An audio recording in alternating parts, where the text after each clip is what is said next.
రాహుల్ గాంధీ హామీ మేరకు తెలంగాణలో ఇంటింటి సర్వే నిర్వహించి ఎస్సీ, ఎస్టీ, బీసీ లెక్కలు తీసినట్లు మంత్రి పొన్నం ప్రభాకర్ తెలిపారు. ఈ లెక్కల ఆధారంగా రూపొందించిన బిల్లు కేబినెట్, శాసనసభ ఆమోదం తర్వాత గవర్నర్ ద్వారా రాష్ట్రపతికి పంపినట్లు చెప్పారు. శాసనసభలో మద్దతు ఇచ్చిన బీజేపీ, ఢిల్లీలో ముస్లిం పేరుతో బీసీ బిల్లుకు అడ్డుకోవాలని చూస్తోందని విమర్శించారు.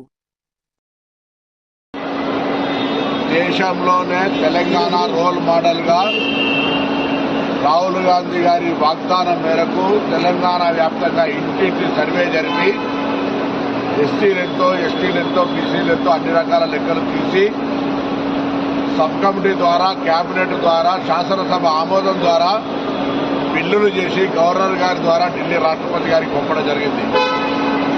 శాసనసభలో మద్దతు ఇచ్చిన భారతీయ జనతా పార్టీ ఢిల్లీకి వెళ్ళిన తర్వాత ముస్లింల పేరు మీద కాలండం పెట్టే ప్రయత్నం జరుగుతూ ఉంది. తెలంగాణలో ఉన్నటువంటి ప్రతి రాజకీయ నాయకుడు బలహీన వర్గాల రిజర్వేషన్లు ఇవ్వాలనే ఆకాంక్షించి సామాజిక న్యాయం కోరుకునే ప్రతి వ్యక్తి ఈ 3 రోజుల పాటు ఢిల్లీకి రావాల్సిందే, కేంద్ర ప్రభుత్వం ఒత్తిడి తేవాల్సిందే.